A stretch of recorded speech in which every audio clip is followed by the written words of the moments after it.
Hi, my name is David P Shapiro. I'm the owner and managing partner of the law office of David P Shapiro, located in San Diego, California, where my firm helps good people regain control of their future when charged with a crime. And in this video, I want to talk to you about what it means if you have a domestic violence restraining order hearing that gets dismissed, but you're still under criminal investigation. What does that mean for the likelihood that you're going to be prosecuted?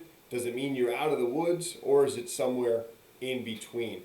And I think the greatest example of what we're witnessing here in the summer of 2021 is a situation with Los Angeles Dodgers pitcher, at least he's a member of the Dodgers, I think technically for now, Trevor Bauer.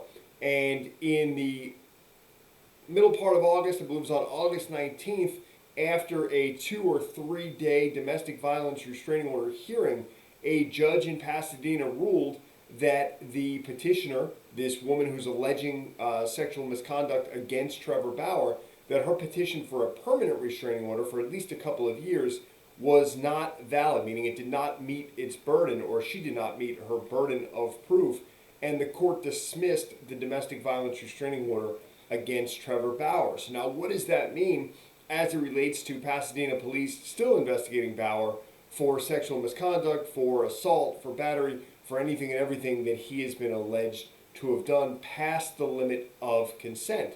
And, well, it's a really good sign for Bauer as it relates to the criminal investigation, assuming there's no new allegations coming, because a judge with a lower burden of proof heard a lot of the testimony, saw the complaining witness testify, deemed her not credible enough, or if she did deem her credible, still does not feel that Bauer is a threat or that he exceeded the boundaries of what the consent was, despite her horrific injuries.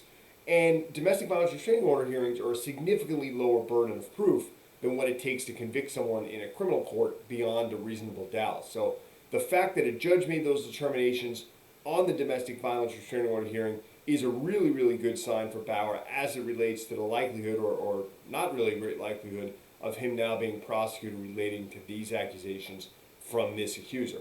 Time will tell. What's also interesting is the fact that Bauer testified at this domestic violence restraining order hearing.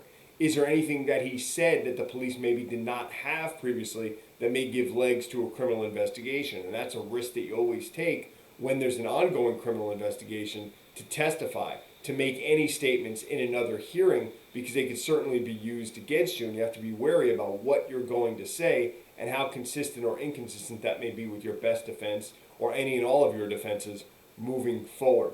So I hope this video gives you a little bit of a primer on, just because you may win a domestic violence restraining order hearing doesn't necessarily mean you're out of the woods with regard to a criminal investigation. However, it is a good sign. No greater example is what we're seeing in the summer of 2021 with Los Angeles Dodgers pitcher Trevor Bauer. So if you have any questions about a domestic violence restraining order hearing, a criminal case involving domestic violence, sexual assault, anything in between, feel free to give my firm a call. We are a San Diego-based criminal defense law firm. Again, my name is David Shapiro, criminal defense attorney here in San Diego, California. 619-295-3555.